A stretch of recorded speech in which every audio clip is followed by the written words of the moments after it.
Assalamualaikum warahmatullahi wabarakatuh.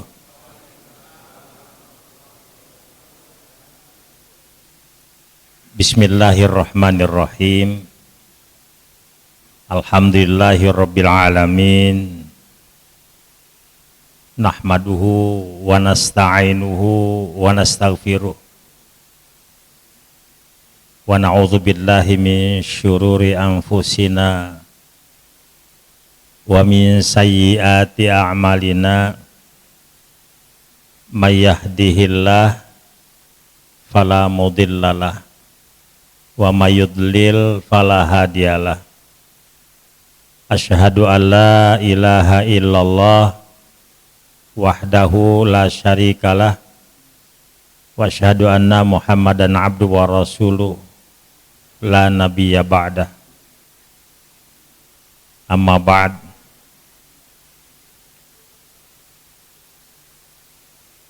Bapak-bapak, ibu-ibu, jamaah Masjid Jami Harapan Jaya yang insyaallah kita semua dirahmati Allah Subhanahu wa taala. Pagi ini awali kita dengan bersyukur memuji kepada Allah atas nikmat yang Allah berikan kepada kita. Dengan nikmat-nikmat Allah itu kita bisa menyempurnakan berbagai amal soleh. Baru saja kita tunaikan sholat subuh berjamaah. Semoga ibadah kita semua diterima Allah Subhanahu wa taala. Salat dan salam untuk Rasulullah Nabi Muhammad SAW, para keluarga, para sahabat, dan seluruh umatnya istiqamah sampai akhir zaman. Hadirin Bapak Ibu yang dirahmati Allah, pagi ini kita membahas tentang manfaat beriman.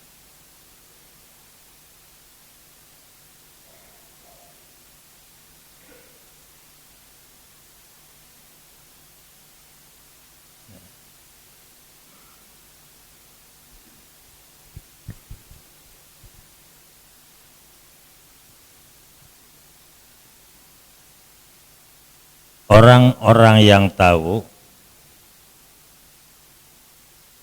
sesuatu itu ada manfaatnya, maka dia akan lakukan. Bapak Ibu tahu bahwa makan itu ada manfaatnya, maka orang itu akan makan. Ketika itu minum itu bermanfaat, maka orang akan melakukan yang namanya minum. Ketika berpakaian itu ada manfaatnya, maka orang akan berpakaian. Bapak Ibu sudah mandi belum? Nah, kalau mandi itu ada manfaatnya, maka orang akan mandi. Kalau biasakan tidak ada manfaatnya, ngapain mandi?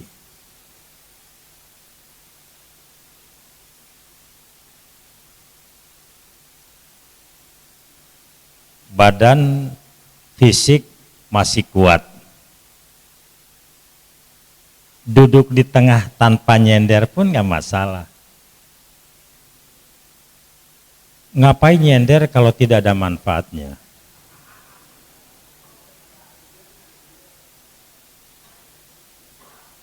Kalau Pak Muhsin ini kan masih muda. Nah, dari rumah bawa alat senderan. Karena dirasakan nyender itu ada manfaatnya, maka bersandar pada benda. Nah, karena itu kita pun beriman. Kenapa kita beriman? Pasti ada manfaatnya.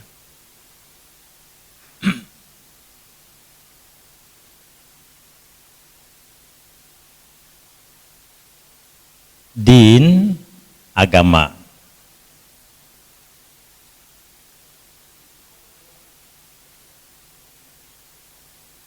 Ada Islam, ada iman, ada ihsan. Dalam satu hadis riwayat Muslim dari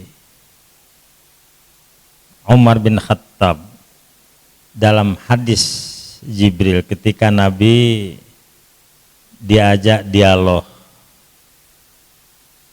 oleh malaikat Jibril,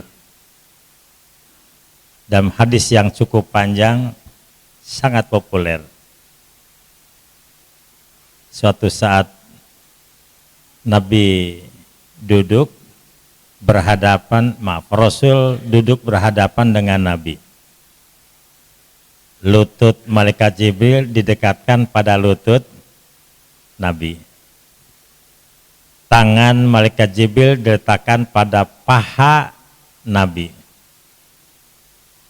Kemudian ada poin penting terkait dengan hidup beragama yang dikomunikasikan dengan dikomunikasikan oleh malaikat Jibril kepada Nabi Muhammad, yang dimulai dengan kalimat ya Muhammad akhbirni anil Islam, tolong kabari kepadaku tentang Islam. Apakah Islam itu? Nabi menjelaskan sejumlah rukun Islam. Ada berapa rukun Islam? 1, membaca 2 kalimat syahadat. 2, mendirikan sholat. 3, mengeluarkan zakat. 5, jarinya 4, ngomongnya 5. 4, menunaikan saum Ramadan. 5, berhaji. Sodaqte Muhammad, benar kau Muhammad. Saya tanyakan yang kedua, akhbirni anil iman, tolong kabari kepadaku tentang iman. Kemudian Nabi pun menjelaskan tentang rukun iman yang 6. Pertama, iman kepada Allah. 2, iman kepada malaikat Allah. 3, iman kepada kitab Allah. 4, iman kepada rasul Allah. 5, iman kepada hari akhir. 6, iman kepada qada dan qadar Allah. Sodakta, benar kau Muhammad. Yang ketiga, dikomunikasikan pada Nabi tentang ihsan. Ya. Walaupun malaikat Jibril itu menanyakan, tapi Jibril pula yang memberikan pembenaran. Akhbirni anil ihsan. Tolong kabari kepadaku. Beritahukan kepadaku tentang ihsan. Apa itu ihsan? Kata Nabi, al-ihsan an ta'budallaha ka'annaka tarahu fa illam takun tarahu fa innahu yarak. Ihsan itu engkau beribadah kepada Allah seakan-akan engkau melihatnya. Kalau tidak, yakinkan Allah melihatmu. Shadaqta, benar kau Muhammad. Nah, dari itu semuanya bahwa ya, yang namanya din, maksudnya dinul Islam, itu disebutkan agamanya kuat kalau palaks atau aktivitasnya lengkap. Pertama, al-Islam, kedua al-iman, ketiga al-ihsan.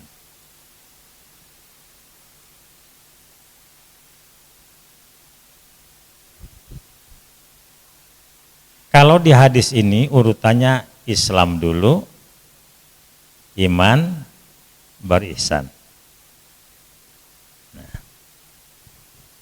sekarang Bapak Ibu, kalau berdasarkan pengalaman kita, Islam dulu baru beriman, baru baik, atau iman dulu baru Islam, baru baik. Mana dulu? Iman dulu. Nah, baik.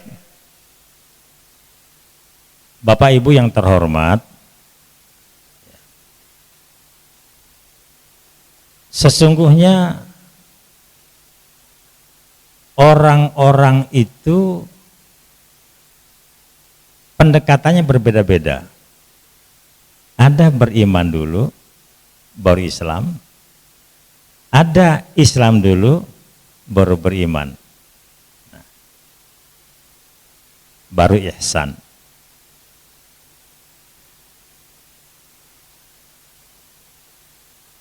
Di surat Al-Hujurat ayat 14 ada orang Baduy, orang kampung, orang udik, udiknya udik yang paling udik. Orang kampung, kampungnya kampung yang paling kampung. Bahasa Arabnya al-a'rab.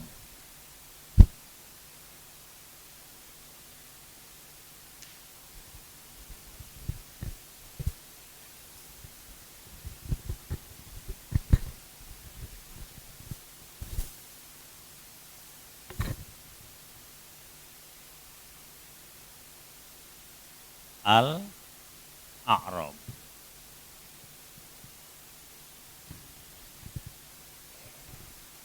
Datang kepada Nabi. Mereka katakan, qalu amanna, bahwa kami telah beriman. Lalu Nabi diberitahu oleh Allah, katakan, qalu aslamna, katakan bahwa kami baru Islam. Kenapa belum dikatakan amanna? Karena imannya belum menghujam ke dalam hati. Lebih dominan aktivitas lahiriah, batinnya belum masuk imannya itu. Ya.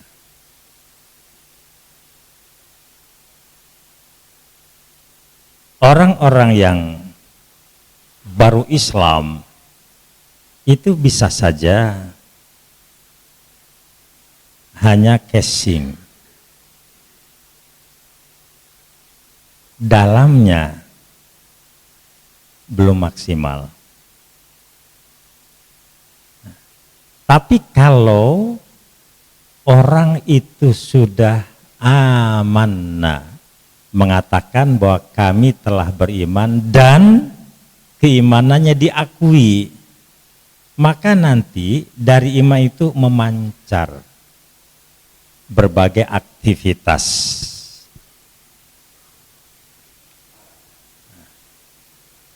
Baik, kita bicara iman.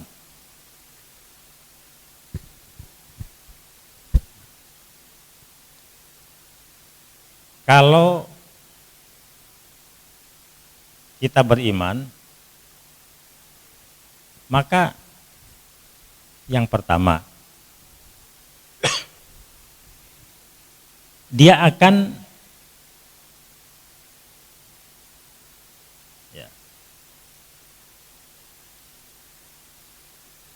iman itu akan mendorong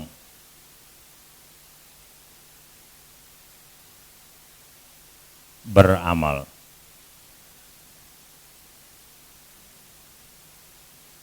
Soleh.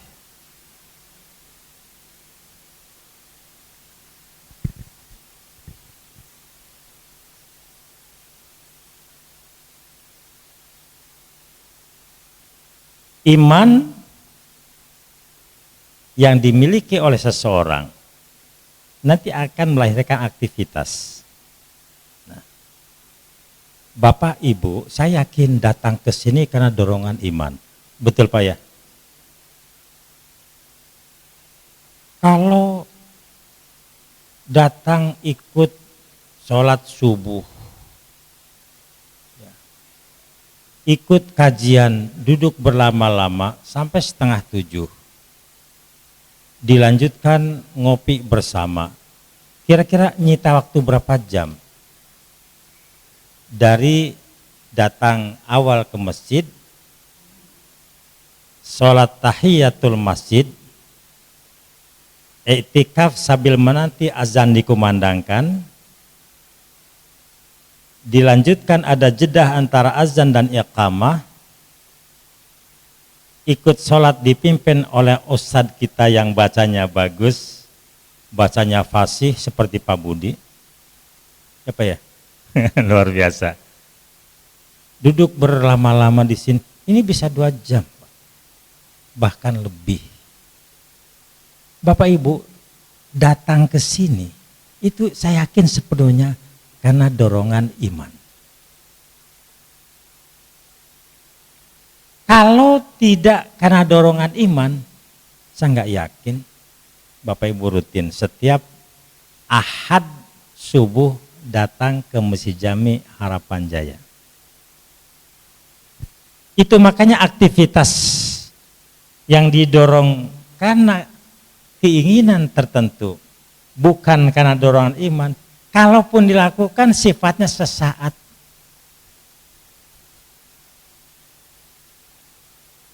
Coba nanti. Pilkada kan sebentar lagi. Betul Pak ya? Itu banyak orang mendadak baik. Benar Pak?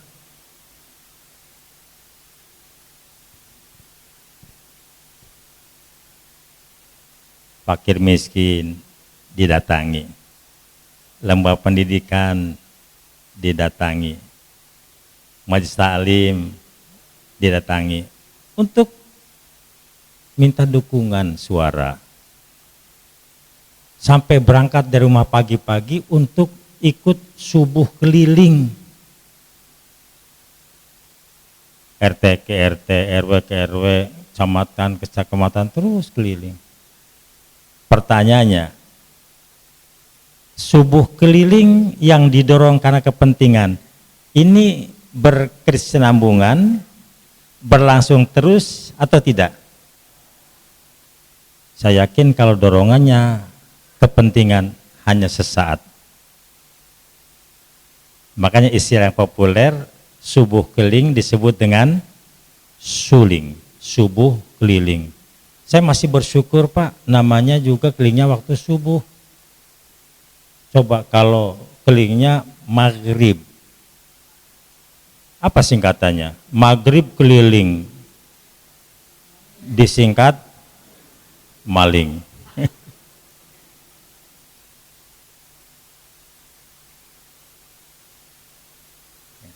Ini kan dorongan iman ini.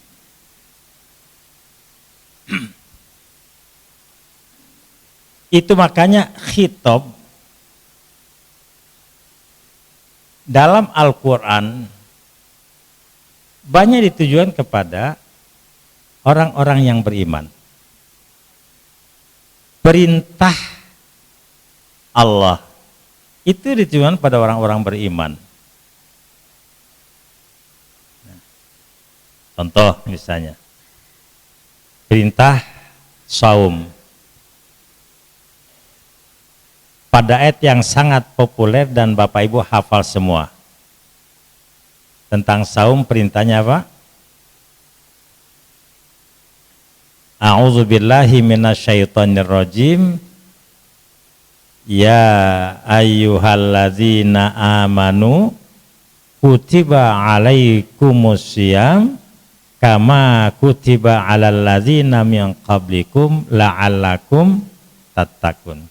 Saum ditujukan pada alladzina amanu, orang yang beriman. Cari rezeki harus selektif.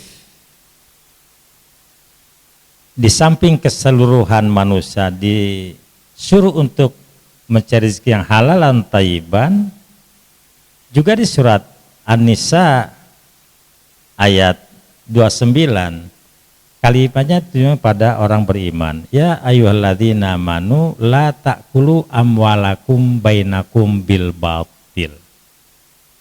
Wahai orang beriman, janganlah kau makan harta di antara kalian secara batil, secara tidak halal. Illa antakuna tijaratan antara dimingkum, kecuali dengan transaksi, dengan bisnis, ya, dengan perniagaan yang sama-sama ridho, sama-sama senang.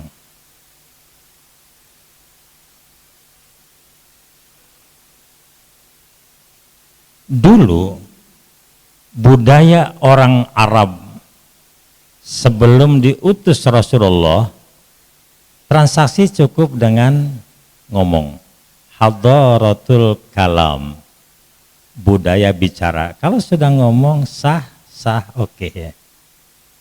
Termasuk utang piutang, asal ngomong cukup selesai.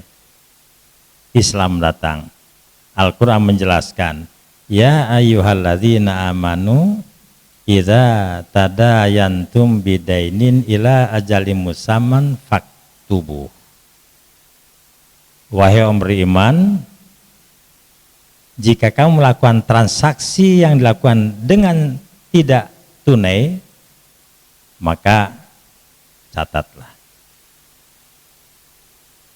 Jadi transaksi yang dilakukan dengan mencatat itu adalah ajaran Islam, dan itu disampaikan kepada orang beriman.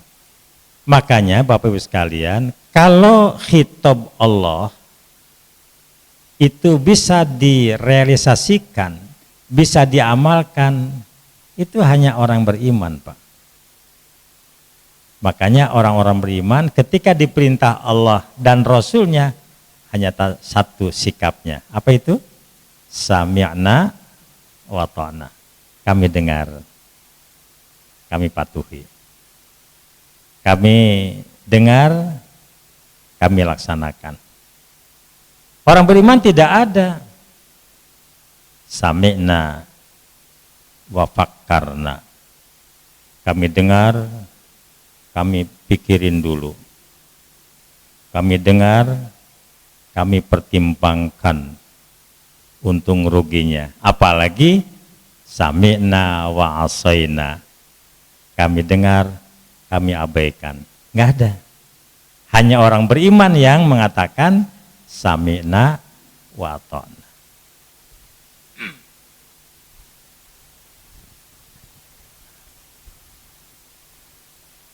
Yang kedua, iman itu bisa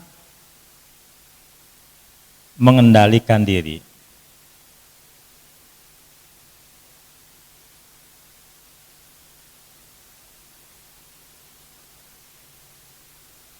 dari kemaksiatan.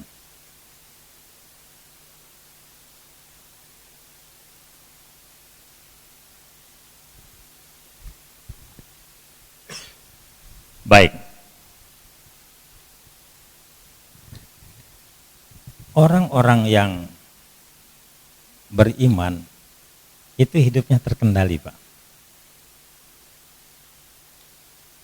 Tidak bebas aturan. Makanya dulu zaman jahiliyah, kalau ada penguasa atau kepala negara mau melabrak aturan, aturannya diganti dulu, dirubah dulu. Dulu zaman jahiliyah di Indonesia ada.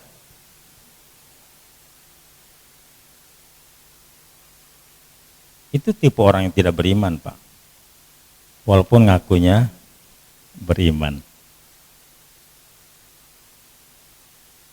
Yakinkan pada kita bahwa kalau orang-orang itu benar-benar beriman, maka tak mungkin melakukan perbuatan menyimpang.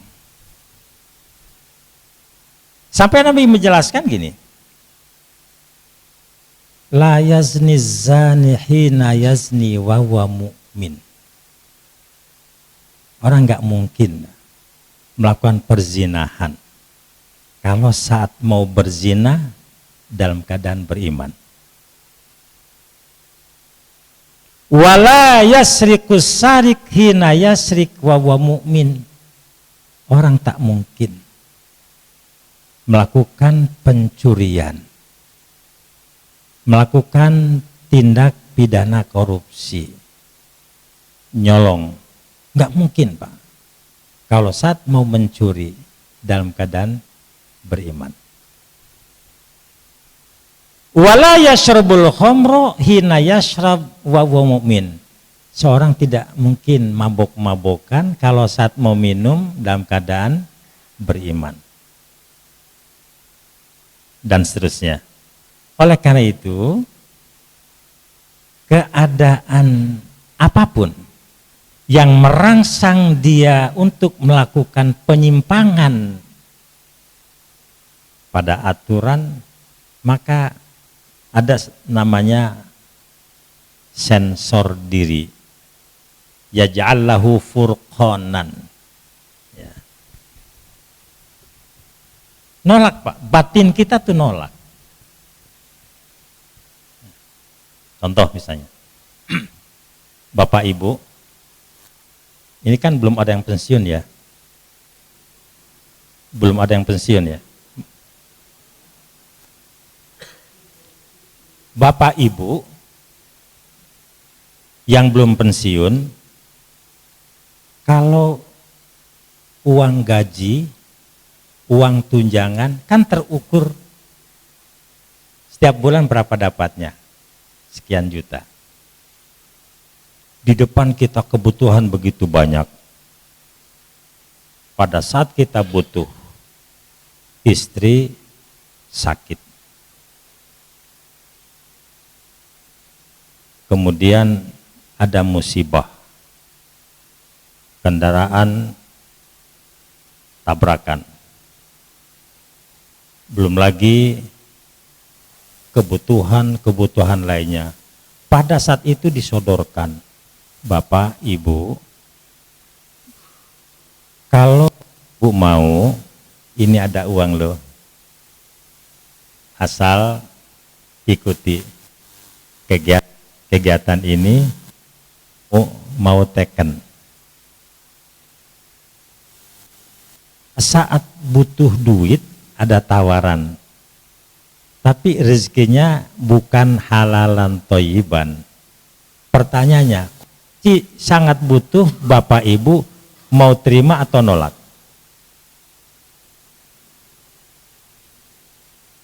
Istri sakit, kendaraan rusak karena tabrakan, anak butuh biaya kuliah dan sebagainya, duit nggak punya, ditawari, uang yang tidak halal, tidak baik. Pertanyaannya, terima atau tolak?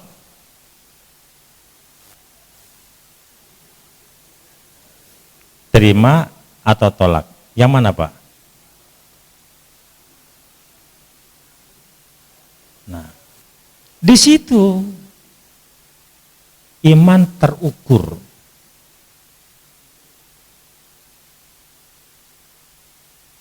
Kalau imannya masih ada, Pak, nggak bakalan tergoda. Betul. Nah, sekarang kembali pada kita. Butuh duit, sementara kita nggak punya duit. Tawaran ada. Pilih mana?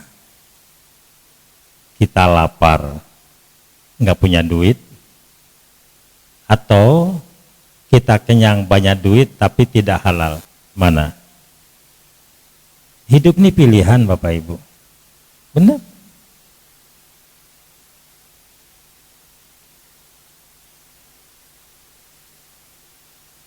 Termasuk juga yang namanya manusia. Di Al-Imran ayat 14, Zuyina linnasi hubus syahawat minan nisa. Manusia itu diberikan kecenderungan mencintai wanita, sebagaimana wanita pun diberikan rasa cinta kepada laki-laki yang kemudian jadi suami istri.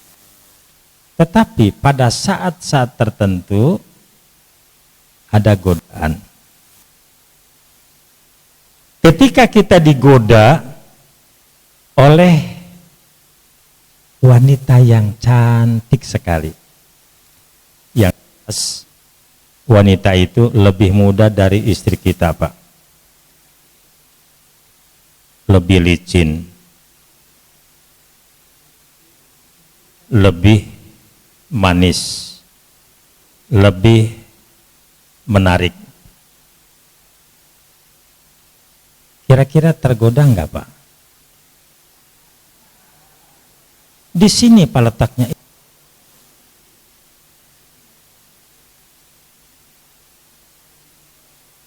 Bisa jadi orang itu enggak tergoda. Kenapa enggak tergoda? Karena istrinya lebih cantik daripada yang menggoda. Tapi kalau yang menggoda lebih cantik, lebih muda dari istrinya, tanpa iman bisa jebol, Pak. Yakinlah. Ada nggak Bapak Ibu? Suami sudah punya istri, bahkan punya anak, masih jajan. Ada? Yang mana? Yang mana, Bu? Di sini nggak ada.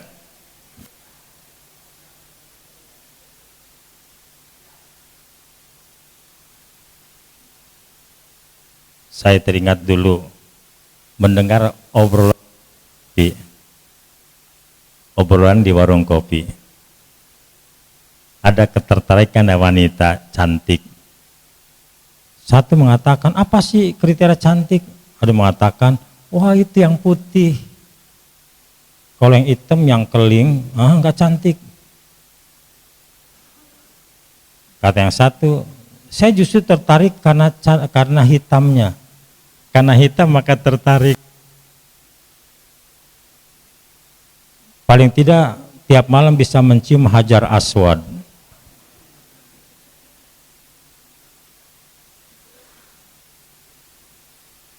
Ada mengatakan yang mancung. Yang mancung itu yang cantik.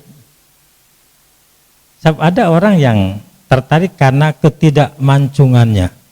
Saya nggak bisa mengatakan pesek, Pak, tidak mancung. Ada mengatakan, wah kriteria akhirnya apa?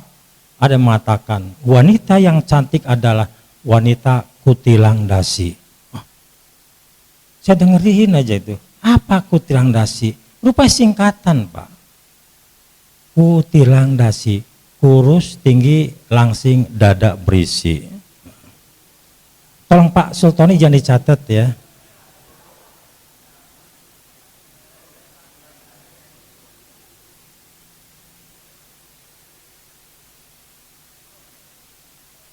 Karena itu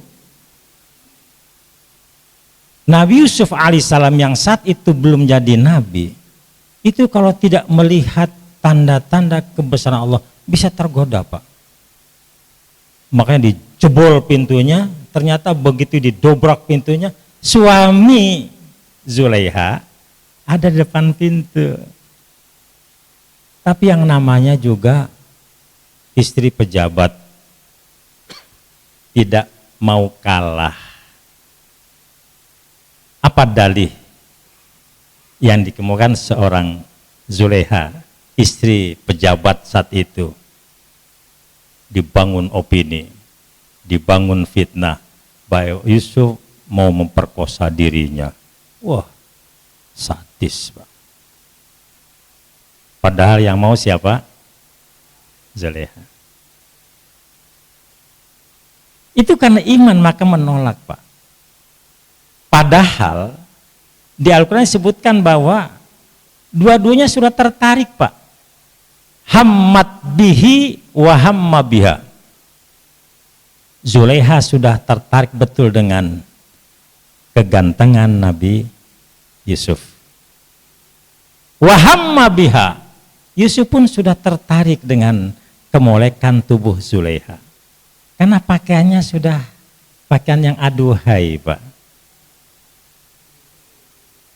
Bukan pakaian yang pakai daster bolong-bolong diikat pakai karet. Penitinya ada 14.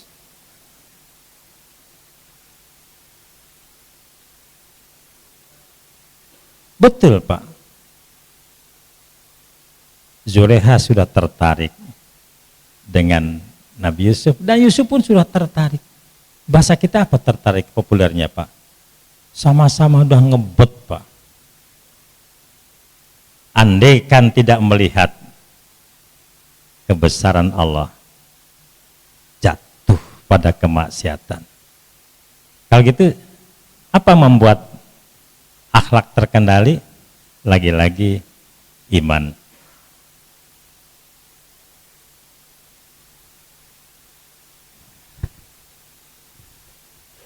Sesungguhnya banyak sekali manfaat beriman itu.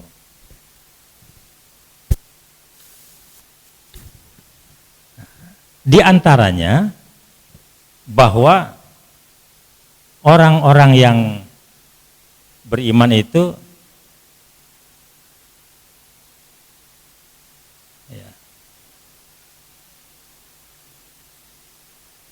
menciptakan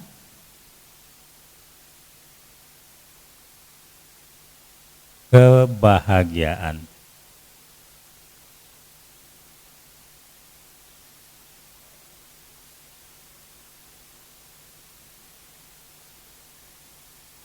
Dalam hidup.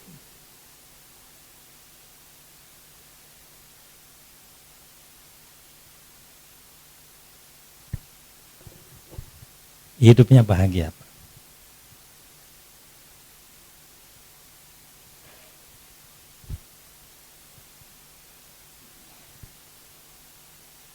Dan setiap aktivitas orang beriman itu bernilai kebaikan, Pak. Enggak ada jeleknya.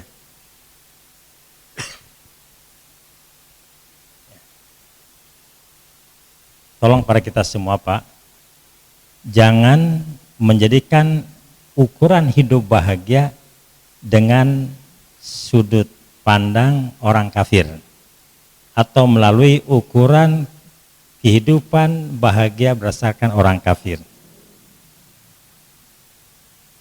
Karena orang-orang kafir yang menjadikan tujuan hidupnya duniawi, Pak. Bapak Ibu, kalau kita merujuk pada surat Al-Baqarah ayat 200, harapan mereka dalam hidup ini adalah Robbana atina fid dunya, tanpa hasanah, Pak. Robbana atina fid dunya wa ma lahu fil akhirati min khalaq. Ya Tuhan kami, berikan pada kami bagian dunia, sukses dunia. Wa ma lahu fil akhirati min khalaq. Mereka tidak butuh bagian hidup di akhirat. Kenapa tidak butuh bagian di akhirat? Karena mereka tidak percaya adanya kehidupan akhirat. Itu makanya di surat Al-An'am ayat 29 mereka punya keyakinan, punya prinsip wa qalu in hiya illa hayatuna dunya. Mereka anggapannya bahwa hakikat hidup ya sekarang, Pak. Selama hidup di dunia. Wa manahnu bimabutsin, karena sudah mati selesai. Tidak akan dibangkitkan dari alam kubur. Tidak ada pertanggungjawaban. Makanya indikator sukses berdasarkan orang-orang kafir yang tidak dilandasi dengan keimanan, ukurannya duniawi, Pak. Rumahnya bagus, mobilnya mewah, duitnya banyak, istrinya cantik, banyak. Itu ukuran sukses menurut mereka, Pak. Sementara ukuran Islam enggak begitu, Pak. Makanya Nabi Muhammad SAW pernah mengatakan bahwa qad aflaha man aslama wa ruziko kafafan wa qana'ahu bi'atahullah. Jadi orang yang baik itu adalah orang yang hidupnya selalu berserah diri kepada Allah. Tugas kita, ranah kita adalah ikhtiar, maksimalkan usaha. Setelah berusaha, serahkan kepada Allah. Yang kedua, waruziko kafafan. Rezekinya memadai, Pak. Mau haji, ada. Mau umroh, ada. Rehab rumah, ada. Jatuh sakit, berobat, ada. Kafafan. Di sana kalimatnya bukan waruziko kathiron, dikasih rezeki yang banyak, karena kalau rezeki banyak belum tentu cukup. Coba kalau kita pilih, mau dikit cukup, banyak kurang, pilih mana? Ulangi. Dikit cukup, banyak kurang, pilih mana?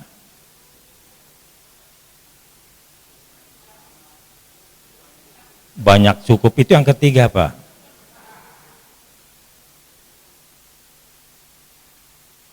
Yang nelongso itu sudah dikit, kurang.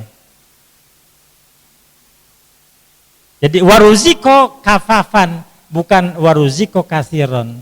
Sebab kata Nabi gini, laukana libni Adam wadiyani min zahabin labtagho salisan. Andaikan manusia sudah punya 2 tambang emas,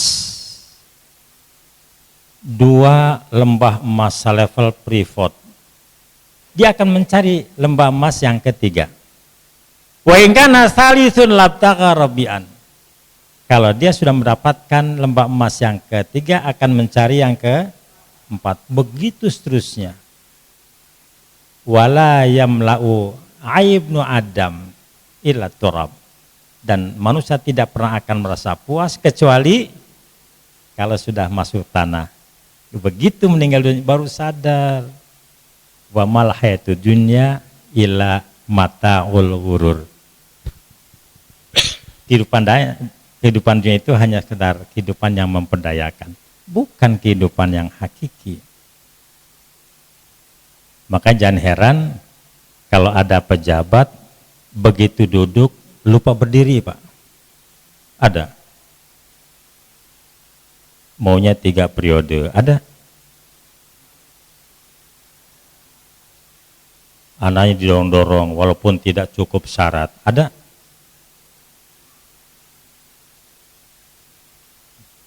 Karena memang itulah hawa dunia, Pak.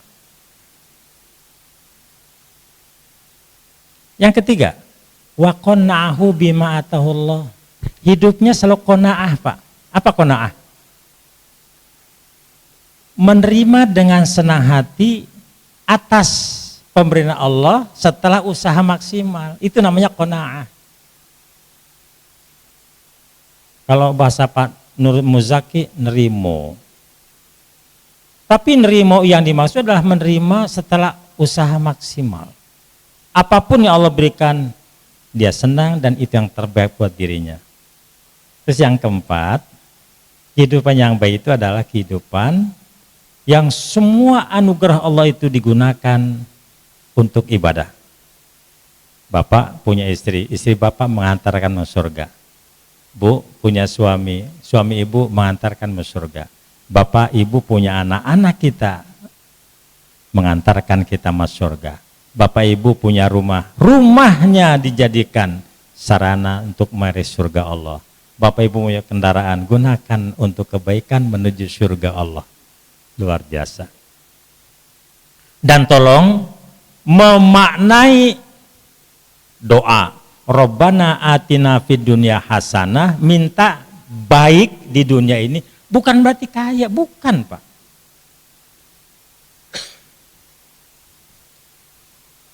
Coba kita merujuk pada hadis Nabi. Kata Nabi dalam satu hadisnya, an Shihab bin Sinan radhiyallahu anhu, qala Rasulullah sallallahu alaihi wasallam. Hadis ini dari Sinan, dari Shihab bin Sinan, katanya Rasul pernah bersabda, ajaban li amril mu'min, sungguh kagum pada urusan orang mukmin. Inna amrohu kullau khair, semua orang mukmin itu baik semua, yang enggak ada jeleknya Pak. Laisa li ahadin illa lil mu'min, ini tidak pernah terjadi pada sosok manusia manapun kecuali manusia mukmin, manusia yang beriman. In asabathu sarra'u syakara fakana khairlahu, ketika mendapatkan sesuatu yang menyenangkan, bersyukur, itu yang terbaik buat dirinya.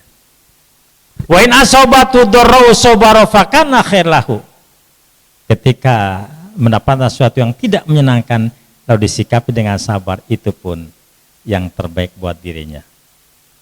Baik, kita coba hubungkan dalam kehidupan kita sehari-hari. Secara normatif, kata Nabi, bicara tentang peluang ada 5 disebutkannya.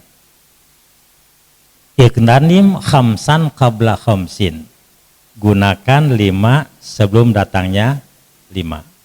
Yang pertama, syababaka qabla haromik, gunakan masa mudamu sebelum tuamu.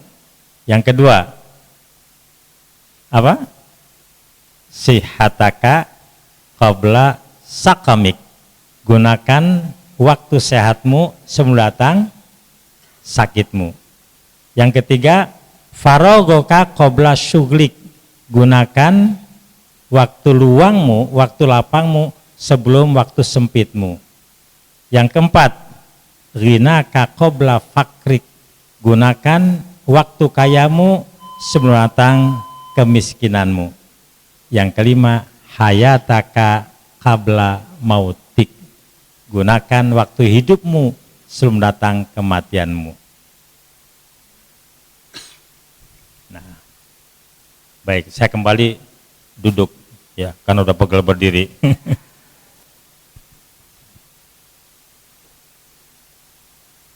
Silakan Bapak Ibu minum yang ada ya. Maksudnya minum menemani saya gitu. Bismillah.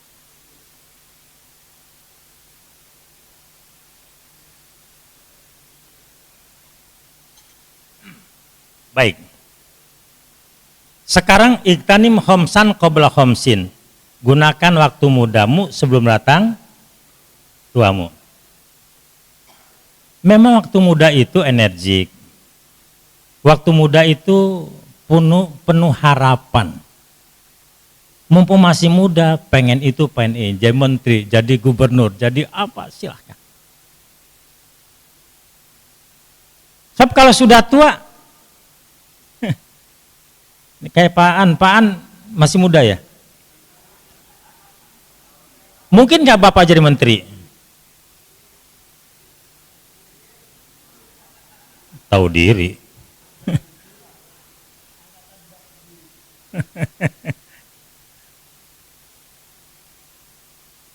Kira-kira Pak Musinin mungkin nggak jadi gubernur, Pak?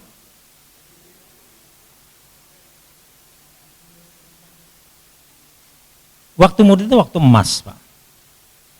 Tapi bukan berarti bahwa ketika waktu emas itu telah berlalu, lalu kita menjadi manula yang tak berguna. Tidak. Panjang umur itu rahmat dari Allah. Anugerah Allah. Wujud kasih sayang dari Allah.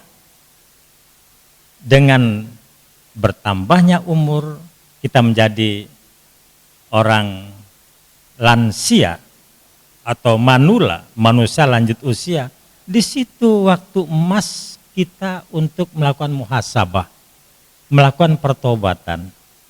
Majan heran Bapak Ibu sekalian, kalau Nabi pernah menjelaskan, ada wanita pelacur masuk surga. Kenapa? Akhir hayatnya tobat.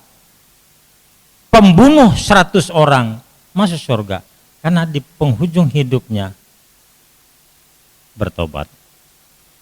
Tolong para kita semua yang usianya di atas 60, bahkan ada saya lihat di atas 70 ya. Jangan ada kesan bahwa saya hidup saya tidak berguna. Jangan Pak, salah itu. Tapi itu bagi orang yang beriman.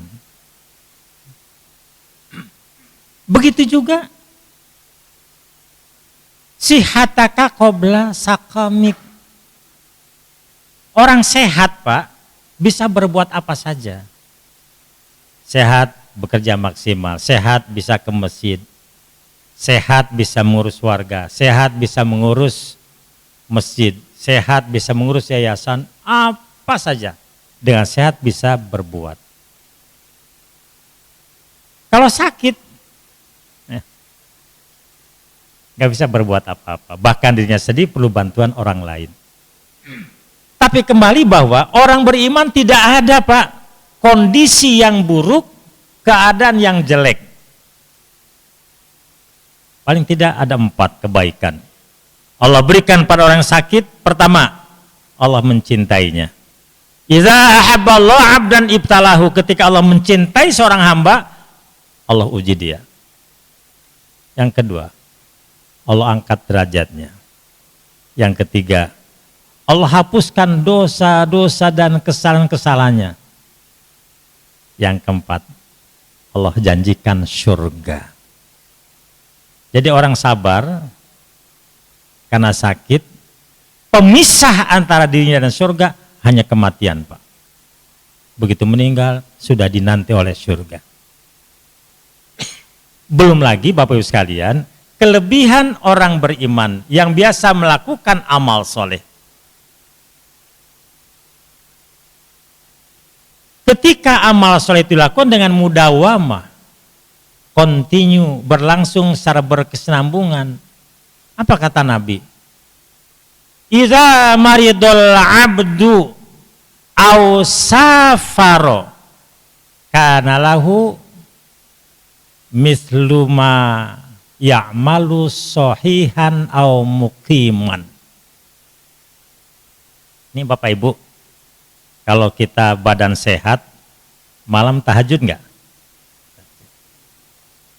Witir? Ya. Tilawah Quran? Oke.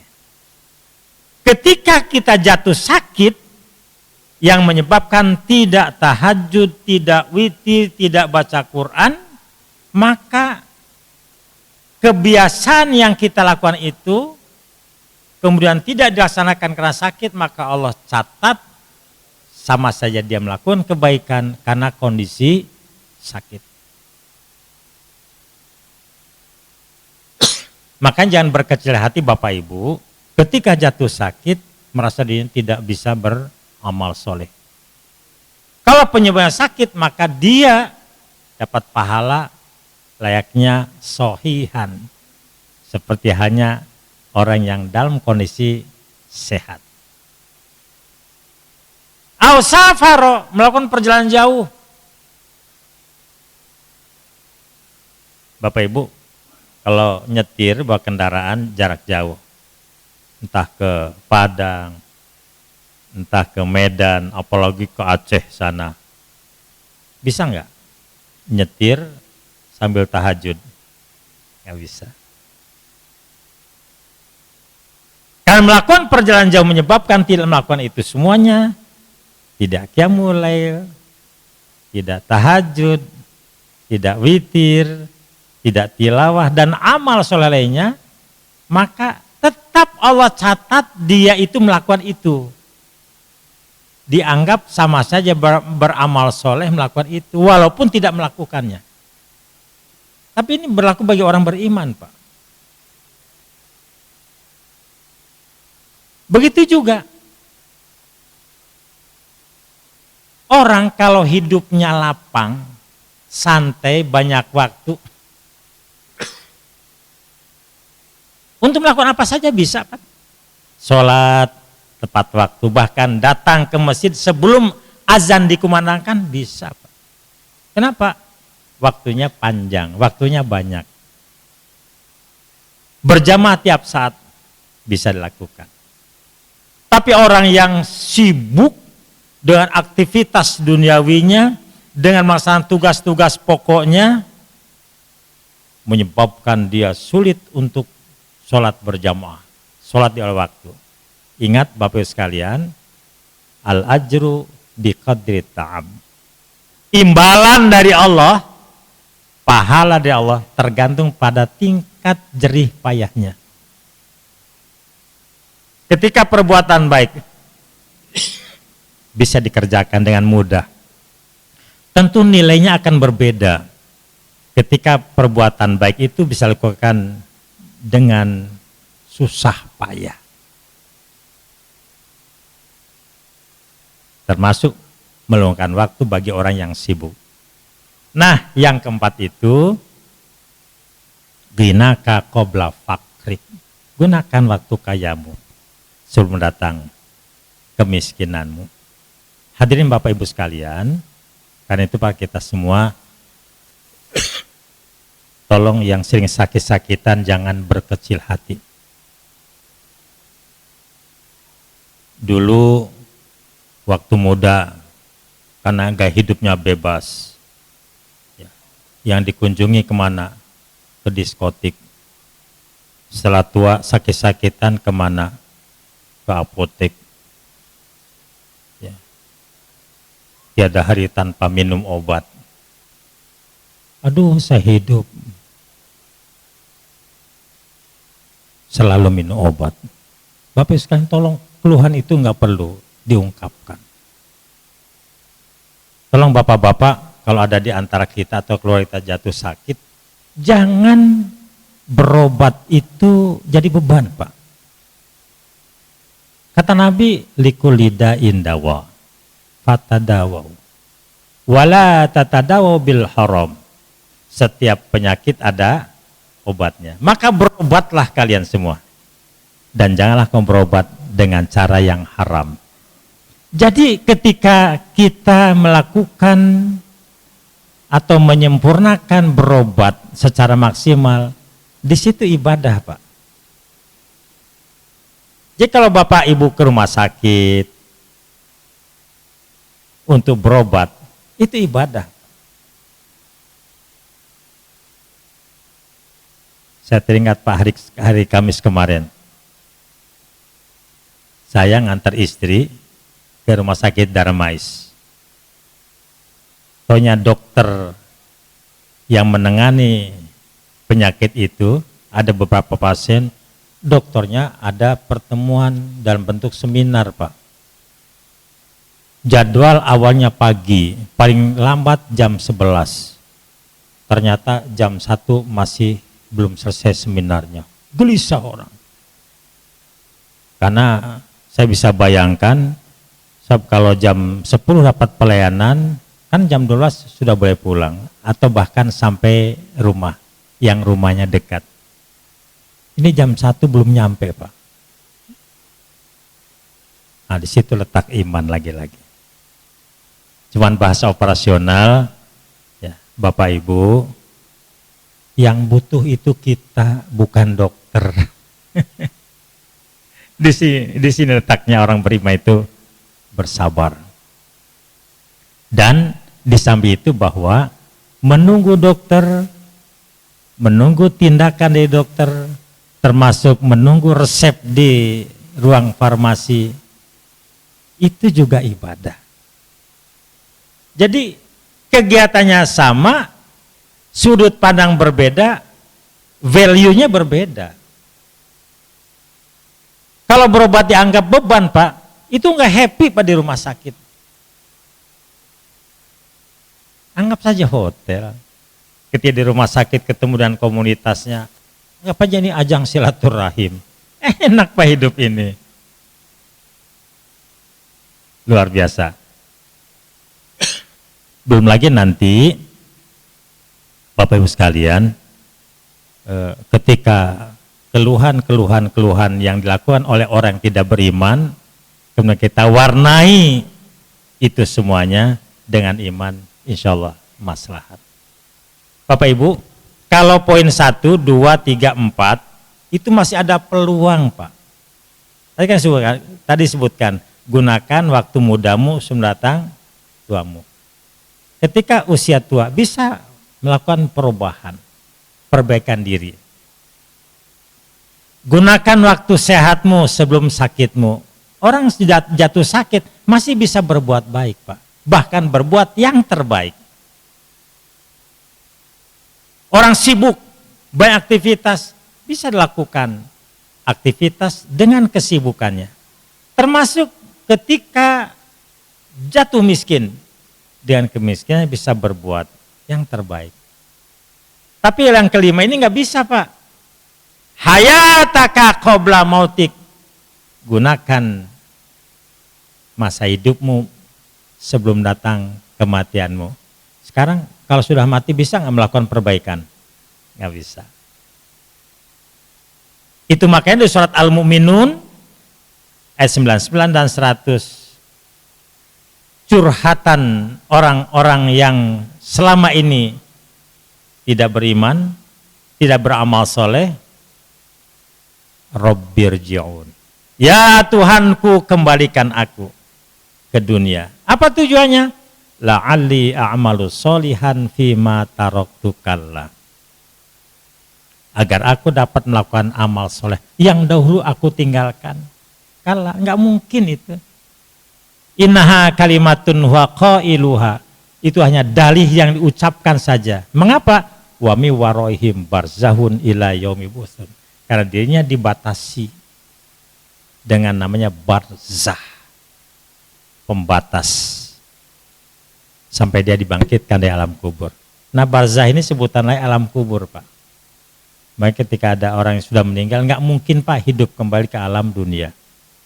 Nggak mungkin. Orang-orang yang pelit, orang-orang yang tidak mengeluarkan rezekinya lewat sodakoh, nanti akan ada curhatan. Di surat Al-Munafikun ayat 10 dan 11. Apa yang mereka?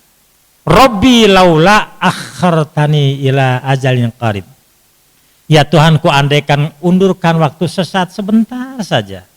Barang 1 jam saja, setengah jam saja, atau beberapa puluh menit saja. Saya punya komitmen. Fasoddaqo, mau bersodakoh. Wa aku minas solihin, dan aku menjadi orang yang soleh. Tapi nggak mungkin, Pak. Tentu yang terakhir, Bapak sekalian, di Al-Quran itu kata-kata iman dan amal soleh selalu digandengkan, Pak. Ya. Contoh di surat Atin, laqad khalaqnal insana fi ahsani taqwim. Apa lanjutannya? Summa rodadnahu asfala safilin. Lanjut, illal ladzina amanu wa amilus solihat. Kecuali orang yang beriman dan beramal soleh. So gandengan. Surat Al-Asr sama, wal asri innal insana lafi khusrin. Lanjutannya, illal ladzina amanu wa amilus solihat, dan seterusnya. Jadi iman dan amal soleh itu di Al-Quran teksnya itu selalu digandengkan. Iman, amal soleh, iman, amal soleh. Karena orang beriman pasti beramal soleh. Orang Islam belum tentu, Pak, beramal soleh. Tapi kalau iman digandengkan. Makanya Bapak sekalian, bahwa betapa pentingnya iman pada kita. Hidupnya terarah, Pak. Nih yang keempat ya. Orang-orang beriman itu hidupnya terarah. Terbimbing. Nggak mungkin ngawur, Pak. Nggak mungkin ngaco. Dan iman itulah yang membuat kita sukses dunia akhirat. Makanya doa pujakat yang tadi kita bahas itu, Robbana atina fid dunya hasanah, dunia sukses. Wa fil akhirati hasanah, di akhirat masuk surga.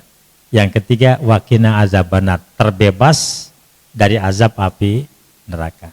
Setuju Bapak Ibu ya? Dunia bahagia, di akhirat masuk surga, nggak mampir ke neraka. Setuju? Tolong rawat iman, Pak. Rawat iman. Dan salah satu di antara ngecas iman itu lewat ngumpul kayak gini, Pak.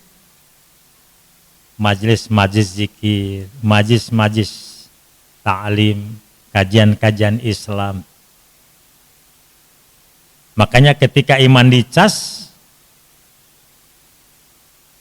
lalu sahabat bertanya, Rasul, apa yang membuat iman kita selalu diperbaharui? Beralih Nabi pernah berpesan, jadidu imanakum, tolong perbaharui iman-iman kalian.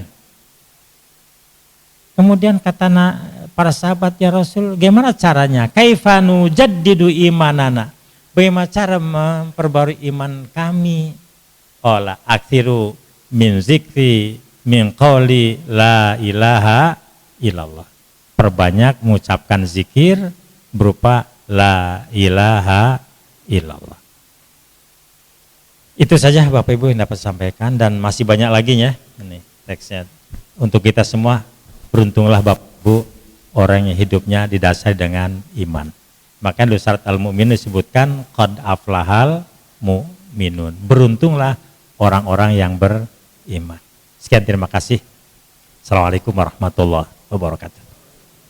Baik, terima kasih pada Ustadz telah menyampaikan materi yang manfaat dari iman adalah mendorong kepada amal soleh, mengendalikan diri dari perbuatan maksiat dan menciptakan kebahagiaan. Baik, Bapak dan Ibu, tentunya mungkin masih ada yang ingin ditanyakan, kami persilahkan.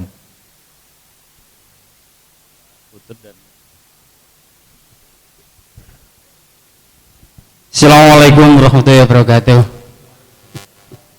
Saya kalau dilahirkan lagi pengen jadi Ustadz. Cuman Pak Mahfud MD mengatakan nggak perlu begitu.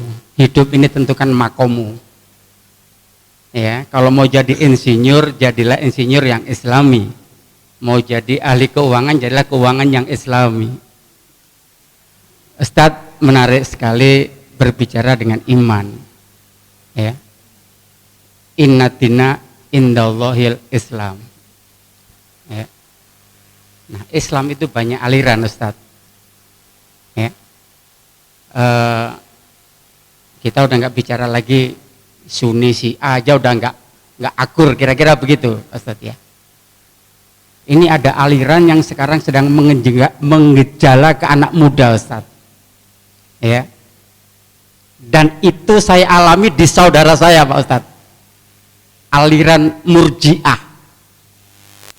Ya, ini hati-hati Bapak Ibu sekalian ke anak-anaknya. Aliran Murji'ah ini tidak mengenal akhirat. Tadi Ustadz mengatakan bahwa perbuatan baik, perbuatan buruk itu tidak ada dipertanggungjawabkan di akhirat. Ya. Saya punya saudara ini tadi sholat Ustadz, luar biasa. Tiba-tiba udah nggak sholat sama sekali. Datang ke rumah saya, kamu kok nggak sholat? Levelku bukan di situ lagi, Mas.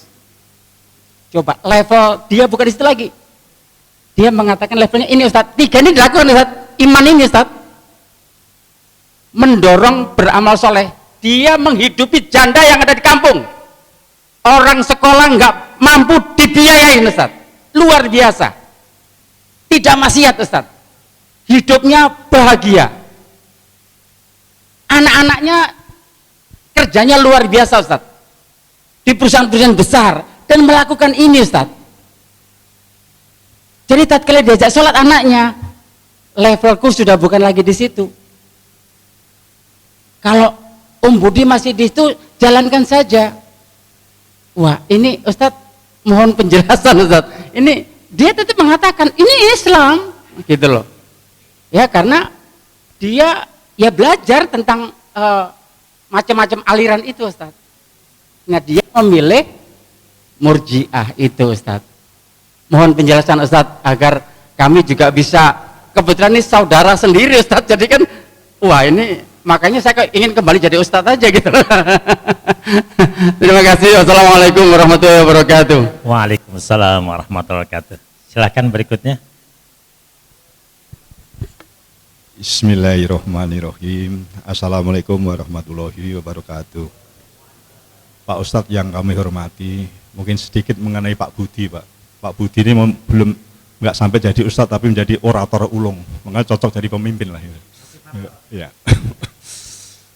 Pak Ustadz, di dalam tengah-tengah beragama Islam masih ada orang yang berhitung, mengkalkulasi untung ruginya yang beriman. Bahkan masih ada yang belum yakin atau masih ada keraguan terhadap keimanan.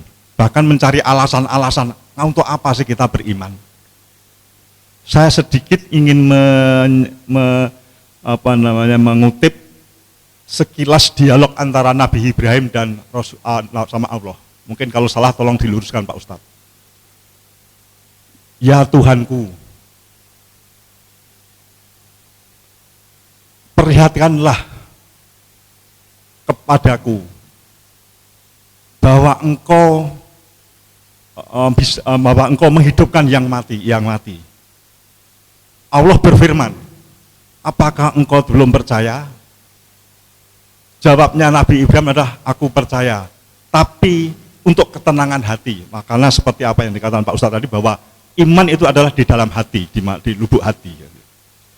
Yang menjadi pertanyaan Pak Ustadz, apa yang memperkokoh keimanan kita sebenarnya, dan seperti apa? Apakah kita cukup mempelajari dalil akliyah dan dalil akliyah? Apa itu sudah cukup? Karena apa? Banyak buku-buku yang beredar itu ada yang pro kontra terhadap keimanan. Bahkan mengatakan secara ekstrim bahwa iman itu adalah khayal, ilusi, membuat orang geram kan itu kan. Nah ini barangkali hal-hal ini yang perlu kita luruskan Pak Ustadz. Nah ini apa kiat-kiat yang memperkokoh ini. Terus yang kedua, barangkali ada waktu, ada derajat atau tingkatan keimanan itu ada 5. Seperti yang Pak Ustadz katakan tadi. Yang pertama adalah muslim, yaitu 2 mukmin. Yang ketiga adalah muksin, yang keempat adalah muklis, yang terakhir adalah mutahin. Nah, dari tingkatan derajat ini ada Imam Ghazali itu membagi 3. Ada ilmu yakin, ainul yakin, dan hakul yakin. Yang menjadi pertanyaannya Pak Ustadz, tingkat derajat keimanan di 5 atau ketiga ini bagaimana dikaitkan dengan tauhid kita dan dalam lingkup rukun Islam dan rukun iman? Terima kasih Pak Ustadz. Wassalamualaikum warahmatullahi wabarakatuh. Pak Ustadz Mujahidin, silakan.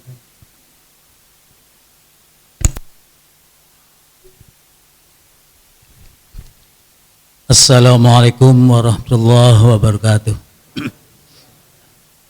Terima kasih Ustadz ya. Yang saya lihat di papan tulis itu bahwa din ini maksudnya ada Islam, ada iman, ada ihsan. Ini apa pembagian din itu atau apa maksudnya? Mohon penjelasan.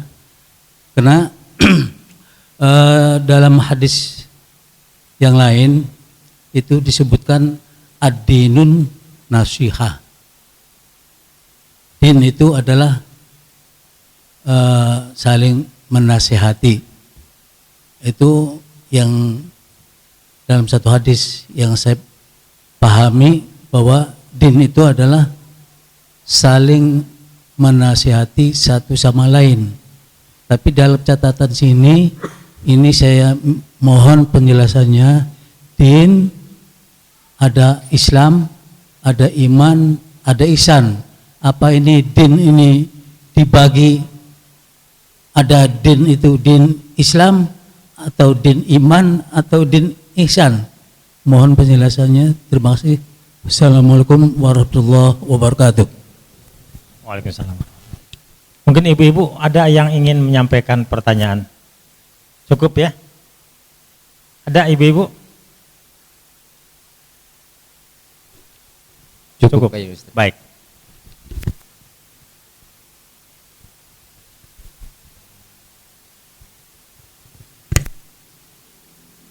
Pertama, Bapak Ibu sekalian, bahwa aku tinggalkan dua perkara, kata Nabi. Engkau tidak akan sesat untuk selama-lamanya kalau berpegang teguh kepada dua perkara itu. Apa itu? Kitabullah wa sunnata rasulih. Al-Quran dan sunnah Rasul. Taraktu fikum amrain main tamasaktum bihima lan tadillu abada kitaballah wa sunnata rasul. Sekarang begini, apapun bentuk faham, apapun bentuk ormas Islam, kalau berpegang teguh kepada kedua hal ini, dia adalah komunitas orang yang dapat hidayah, bukan orang yang tersesat. Itu makanya tidak boleh kelompok tertentu merasa bahwa dirinya lah yang berhak masuk surga, yang lain tidak. Dirinya lah atau kelompoknya lah yang benar, yang lain salah. Ormas Islam kamilah yang berada dalam hidayah Allah, yang lain dolalah, sesat. Ini nggak boleh, Pak. Di Indonesia kan ada sejumlah ormas Islam, ada NU, ada Muhammadiyah, ada Persis, ada Al-Wasliyah, ada Jamiyatul Khair, ada macam-macam termasuk Persis. Orang NU bisa jadi dapat hidayah Allah, bahagia dunia akhirat, masuk surga. Orang Muhammadiyah, orang Persis, Al-Wasliyah dan sebagainya. Kalau ya, tuntunan yang diajarkan oleh Rasulullah itu diikuti, Pak. Itu maka Nabi pernah mengatakan bahwa kullu umat yadkhulul jannah illa man aba. Semua nanti umatku di akhirat pasti masuk surga. Semuanya, Pak. Kecuali orang yang enggan, yang tidak mau Sahabat kaget, ya Rasul emang ada orang nggak mau masuk surga? Wa mayyaba ya Rasulullah, siapa sosok manusia yang tidak ingin masuk surga? Nabi menjelaskan, man ata'ani dakhala jannah, yang patuh kepadaku itulah orang yang akan masuk surga. Wa man asoni faqad aba, orang yang durhaka tidak patuh kepadaku itulah orang yang akan masuk surga. Nah, sekarang Bapak Ibu sekalian, di dalam kehidupan sehari-hari, tolong jangan berpikir atau ada semacam filosofis tujuan hidup. Dalam pengertian bahwa substansi aktivitas itu yang dikejar. Caranya berdasarkan masing-masing itu lagi-lagi sangat keliru. Contoh misalnya, Bapak Ibu sekalian, salah satu di antara tujuan dalam sholat adalah zikrullah, ingat Allah. Coba kita merujuk pada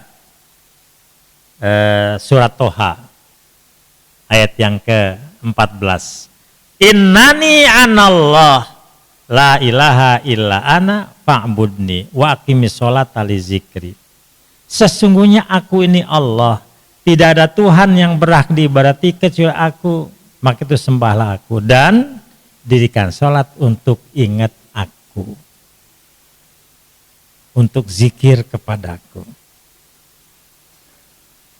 Jadi kalau tadi kalangan Murji'ah mengatakan bahwa nggak perlu sholat lagi, Pak, itu pendekatan filosofis tujuan.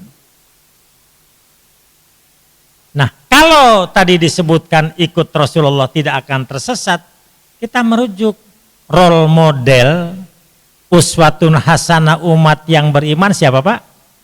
Rasulullah. Al-Ahzab ayat 21. Nah, pada bulan Rabiul Awal ayat itu sering diungkapkan oleh sejumlah umat Islam termasuk ustad-ustad. Laqad kana lakum fi Rasulillahi uswatun hasanah. Sungguh terdapat uswah hasanah pada diri Rasulullah. Teladan yang bagus, contoh yang baik dari Rasulullah. Untuk siapa? Liman kana yarjullaha, orang yang mengharap perjumpaan dengan Allah. Dan orang yang beriman kepada hari akhir. Jadi artinya kalau kita mau sukses dunia akhirat, ikuti Rasulullah. Nah, kalau demikian Bapak Ibu, Rasul yang jadi panutan kita, apakah kalau sudah zikir kepada Allah tidak perlu sholat? Coba Bapak Ibu lihat sirah Nabi Muhammad, perjalanan hidup Nabi Muhammad sejak jadi Rasul sampai akhir hayatnya, sholat atau tidak? Sholat. Allah sendiri yang disampaikan perintahnya dalam Al-Quran, wa'bud rabbaka hatta ya'tiyakal yakin. Beribadahlah kamu kepada Allah hingga datang ajalmu, hingga datang kepadamu kematian. Artinya apa? Selagi masih hidup wajib sholat. Jadi kalau misalnya ada orang yang tidak perlu sholat lagi, ini sudah sesat jauh, tersesat jauh. Kemudian yang dicontoh siapa, Pak? Kata mau nebeng perahu Nabi Muhammad. Ini sekarang lagi banyak nebeng, Pak ya. Termasuk IKN, Ikatan Keluarga Nebeng. Dan nggak usah dibahas nanti panjang, Pak. Kata ikut Nabi, tapi contoh Nabi tidak diikuti. Jadi Murji'ah jelas tersesat Pak. Kalau gaya hidupnya, cara ibadahnya demikian.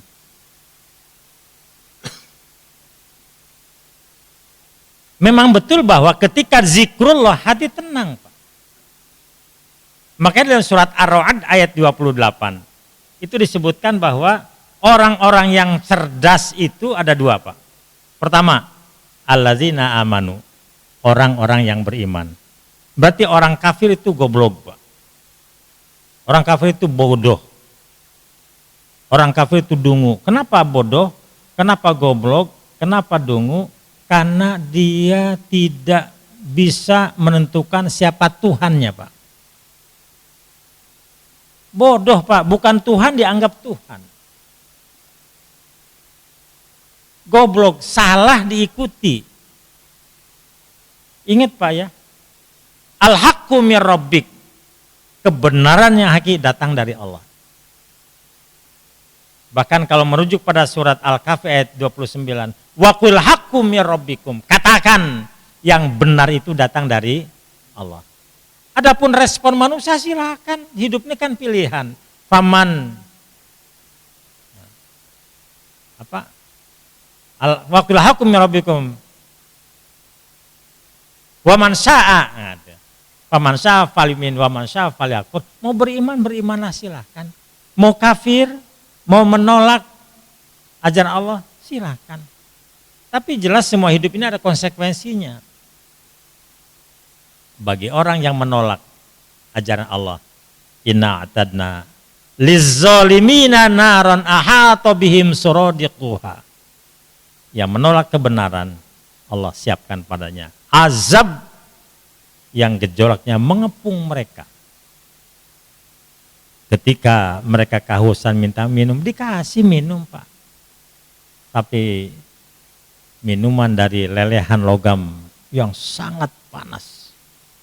Begitu mau diminum, gosong mukanya. Bisa syarab. Wasaat murtafaqo, itulah minuman yang paling buruk dan neraka adalah tempat istirahat yang paling jelek. Hidup pilihan Pak. Makanya jangan heran Bapak Ibu sekalian kalau ada orang Islam tidak mau sholat. Apalagi pada kalangan tertentu ada orang yang mengatakan bahwa biarlah saya tidak sholat, yang penting dipertahankan keislamannya. Toh kalau sudah Islam, ketika meninggal dunia, nanti akhirnya toh akan masuk surga. Ini kan keliru Pak. Itu maka dalam surat Al-Mudassir ayat 40-41 ketika mereka mempertanyakan keberadaan orang-orang yang tidak pakai aturan, anil mujrimina ma salakakum fi saqar qalu lam nakum minal musallin. Ketika mempertanyakan tentang keberadaan orang-orang yang banyak dosa, apa yang menyebabkan kalian masuk neraka sakor? Apa jawaban mereka? Qalu lam nakum minal musallin, gara-gara dulu waktu saya hidup di dunia tidak sholat. Jadi kalau ada orang tidak sholat, pasti Pak nanti diceburkan ke neraka. Ada orang Islam tidak sholat Pak. Salah itu ungkapan biarlah saya tidak sholat asal Islam, toh akhirnya akan masuk surga. Keliru. Nah. Baik Bapak Ibu sekalian, bahwa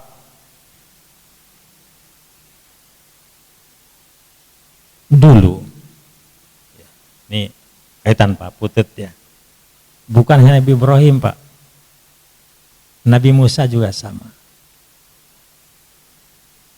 Sampai ada komunitas yang hidup di zaman Nabi Musa. Ya. Qalu lan nu'mina laka hatta narallaha jahrotan.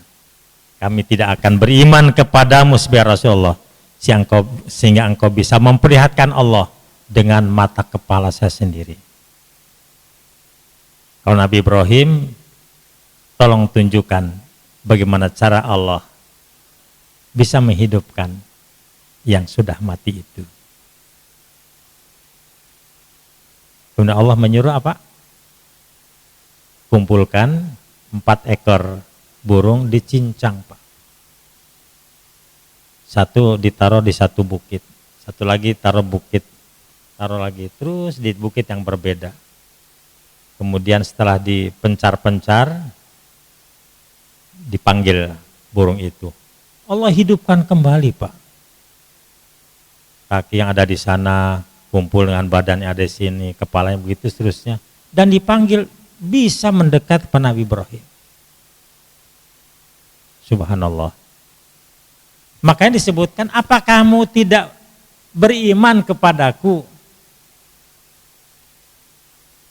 Awalam tu'min. Di Al-Quran begitu. Qala litatmainna qalbi. Bahwa kemampuanmu bisa menghidupkan yang mati itu agar hatiku tenang. Benar engkau bisa menghidupkan yang mati. Betul, diperlihatkan. Makanya pada level ulul azmi, Rasul-Rasul Allah yang 5 itu, Nabi Nuh, Nabi Ibrahim, Nabi Musa, Nabi Isa, Nabi Muhammad, tantangannya berat-berat, Pak.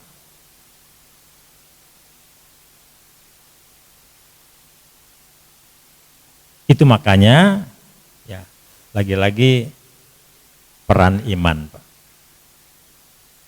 Jawabannya adalah iman.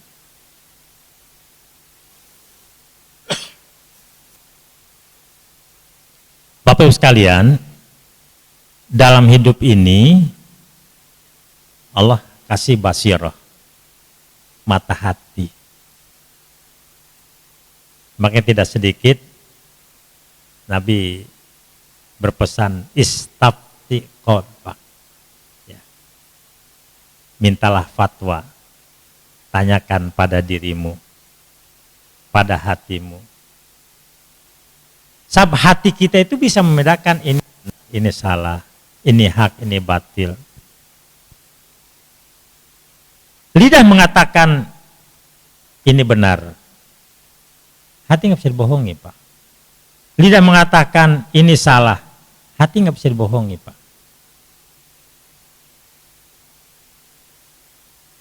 Makanya hal-hal yang sudah jelas kebaikannya itu disebut dengan ma'ruf, Pak.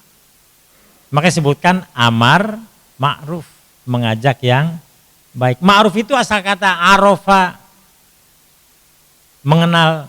Isim maf'ulnya ma'rufun. Tanpa harus menggunakan dalil akli dan dalil nakli. Yang namanya berzina itu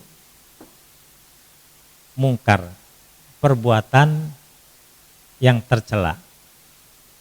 Sebagaimana bicara baik tanpa tahu dalil perintah tentang bicara yang baik, orang akan mengatakan bicara baik itu adalah perbuatan amal soleh.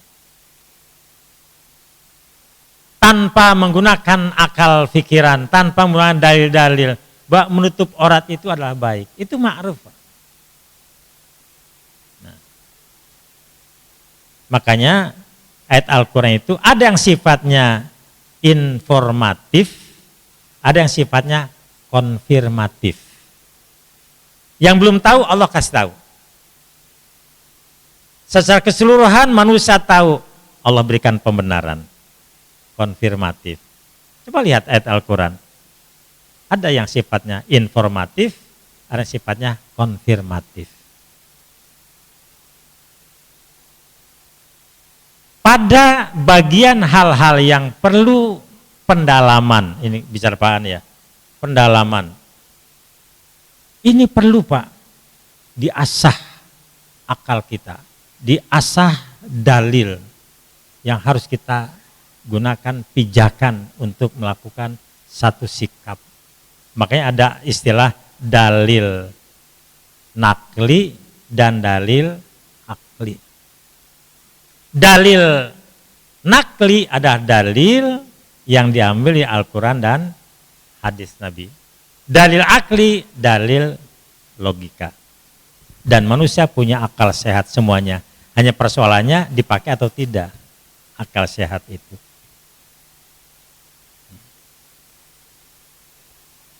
Nih Bapak Ibu, andaikan ini dipanaskan air nih, sudah mendidih, dikasih teh, ditambah gula, jadinya apa Pak? Air teh manis. Berdasarkan ilmu, yakin ini teh itu manis. Kenapa? Karena terlihat prosesnya itu. Namanya ainul yakin. Nah begitu dicoba minum, Bapak Ibu, apa pasti air yang diproses, dipanaskan, dikasih teh dan gula itu manis? Saya ulang lagi, apakah setiap air teh manis diminum terasa manis? Belum tentu. Orang yang sakit, lidahnya tuh pahit Pak.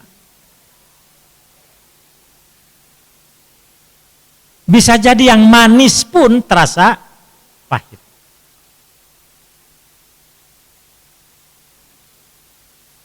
Hadirin Bapak Ibu sekalian, maka itu para kita semua, kalau ada yang baik, kalau dirasakan orang, kebaikan dianggap tidak baik, pasti karena ada error Pak, ada masalah.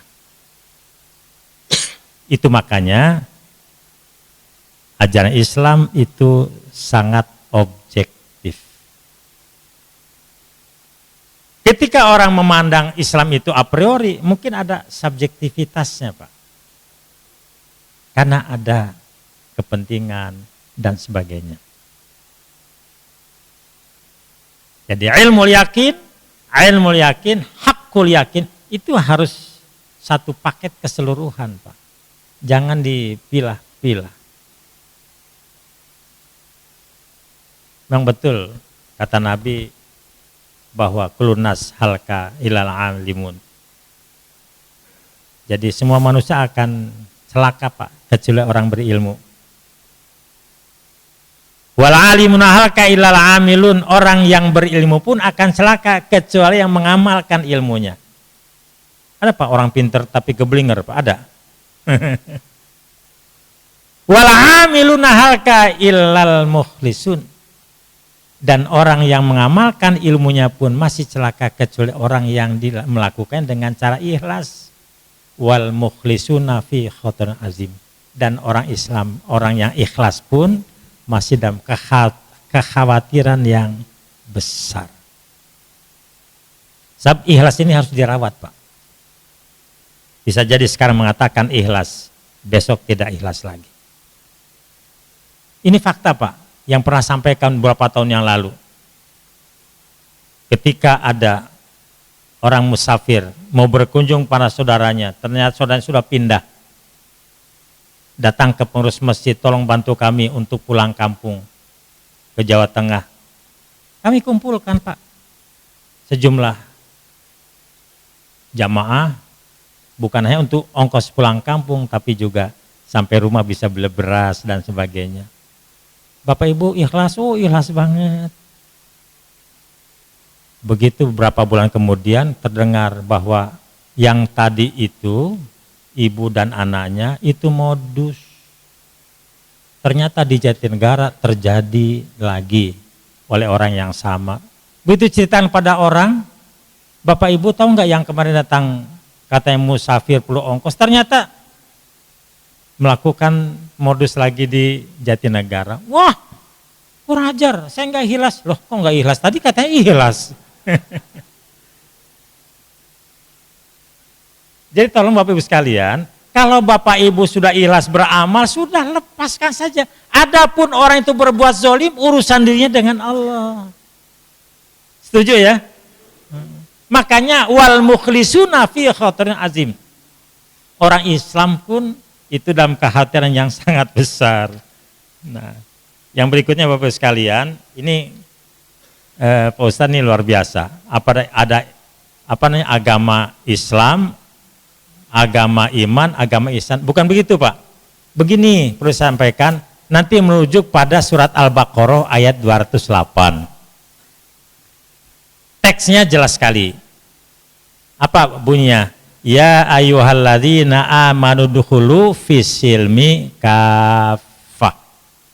Ini sebenarnya ayat ditujukan pada orang mu'allaf, Pak. Orang-orang yang baru masuk Islam.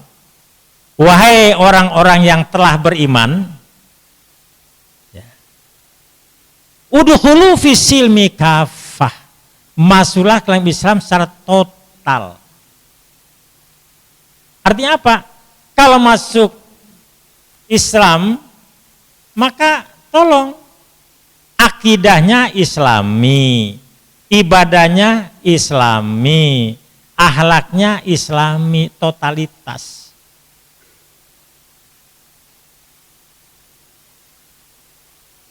Masjid itu ya tempat ibadah orang Islam, bukan tempat ceramahnya orang Katolik. Setelah itu dicium keningnya pula. Ini ya Allah ya Rabbi. Harusnya total, Pak. Adalah merupakan satu kewajiban bagi orang beriman itu menghormati tamu, benar, Pak. Man kana yu'minu billahi wal yaumil akhir fal yukrim dhaifahu. Siapa yang beriman kepada Allah dan hari akhir, muliakan tamunya. Tapi kalau hal-hal yang sifatnya ritual keagamaan tertentu, umat Islam jelas. Lakum dinukum waliyadin. Bapak Ibu, kita kan beriman ya. Nah, pesan Allah tolong dalam Islam itu harus kafah. Total. Totalitas. Imannya iman Islami. Ibadahnya Islami. Akhlaknya pun Islami. Berkeluarga Islami. Ngurus warga Islami. Ngurus masjid Islami. Termasuk ngurus yayasan juga Islami. Ini pesan Allah, Pak. Luar biasa. Kalau sudah totalitas, mulia banget di hadapan manusia, lebih-lebih di hadapan Allah Subhanahu wa Ta'ala. Cukup ya Bapak Ibu, terima kasih. Mohon maaf kalau ada yang kurang berkenan. Sekian, kita tuh baca hamdalah. Alhamdulillahirabbil alamin. Subhanakallahumma bihamdika asyhadu la ilaha illa anta astaghfiruka wa atubu ilaik.